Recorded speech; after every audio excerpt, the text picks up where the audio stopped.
Everybody, it's Trags alongside Alex Barth and Evan Lazar. Patriots really throttled the Miami Dolphins 38-7. Guys, I thought it started with the defense. Look, the Patriots offense did not get off to a spectacular start in this game. You know, they came down, they scored on an opening drive for the first time all year, got a field goal, but it was the defense pushing the pocket, really putting pressure on Ryan Tannehill up the middle, and that's what we didn't see the last 2 weeks. Yeah, I think they got key contributions from the defensive line for the first time in a long time. Danny Shelton showed up today. I think this was his best game as a Patriot. Even the new addition, John Simon, he was second in the team in tackles. He had 5. I know some of those came in garbage time, but he was in and around the quarterback for a good chunk of that game before he got hurt. Adam Butler played well, Malcolm Brown. I really could just go through the roster because everybody played well on the defensive line. I'm going to bring up a name for Evan Lazar. Okay. Kyle Van Noy. Have your moment, Evan. Have your moment. Vindication for Kyle Van Noy. Everyone in this town has said that Kyle Van Noy Look at him, he's red in the face. Yeah, no, because you know what? It's just time and time again, people want to bury players in this town. And time again, this team particularly, whether it's Kyle Van Noy or anybody else, Sony Michel, they come out like gangbusters and they kick the crap out of the Miami Dolphins here today and make all those people that said that they suck and they're slow. The defense was not slow today. No. The Dolphins were overwhelmed by their physicality and their speed.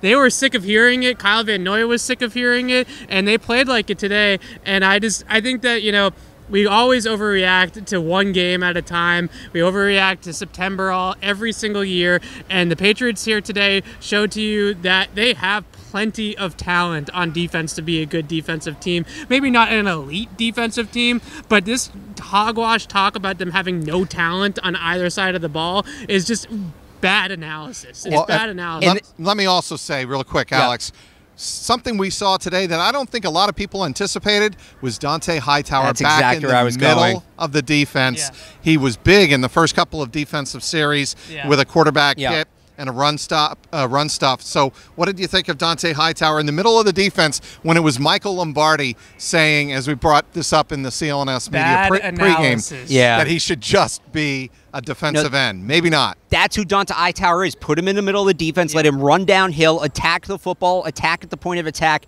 and just let him get in the way. That is what he does best. He gets in the way. He's a tough guy to move. He's a very smart football player. He can put himself in the right spot at the right time more often than not. And this whole dropping him back into coverage, having him play zone, having him take running backs, that was never going to work. It wasn't about, oh, Dante Hightower's slower. Oh, Dante Hightower's still hurt. Fully healthy Dante Hightower 2 years ago, that wasn't his game. They put him back doing what he does best, and shocker, he did it very well, Alex, because he's a good player. Let me jump in, though. They weren't never going to have Dante Hightower drop back into coverage. The reason for putting him last week. Yeah, but and you saw what happened. Exactly. But the reason you put Dante Hightower on the edge is as a pure pass rusher, and that's where Lombardi's point was going. Right, so I think that in order to turn this defensive thing around, everybody was focused on third downs, right? They're giving up way too many third downs. Look at the distance to go on the third down. So I took out some of the garbage time third downs late in the game. The Patriots defense had an average yards to go for the Miami offense of 11.5 yards on third down. That's amazing. I mean, there was some third downs. There were 6 out of 7 of the first third downs for the Miami offense were of 8 yards or more. There was a 3rd and 24. There was a couple of 3rd and 10s and a 3rd and 12. You know, 3rd and long. And when you get teams into 3rd and long, Bill Belichick said it, you stop the run, you get the teams on 3rd and down, 3rd and long. Stopping teams on early downs is more important than stopping them on 3rd down, because you can get yourselves into good situations on 3rd down, and then you can tee off on the quarterback. Aside from the one pass early, actually the very first snap of the game on the 17-yard completion by Ryan Tannehill, we didn't really mention the Patriots secondary at all in this game, and that's because of the pass rush. Right, and that speaks to getting ahead of the ball, right? Getting ahead of the chains on early downs. When you can stop the run, it takes up 2nd and 10, then you get 3rd and 8, and you get 3rd and longs, and then the defense can come after the quarterback. That's what we saw here today.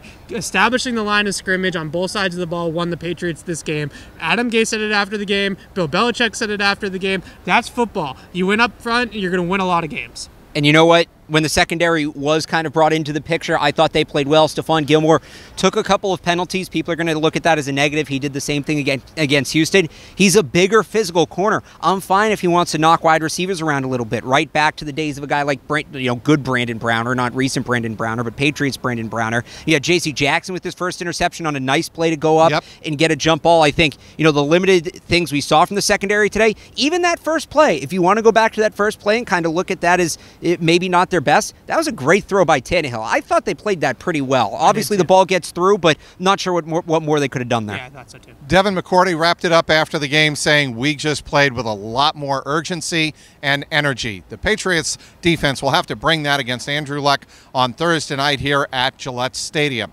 For Evan Lazar and Alex Barth, I'm Mike Petraglia, CLNS Media.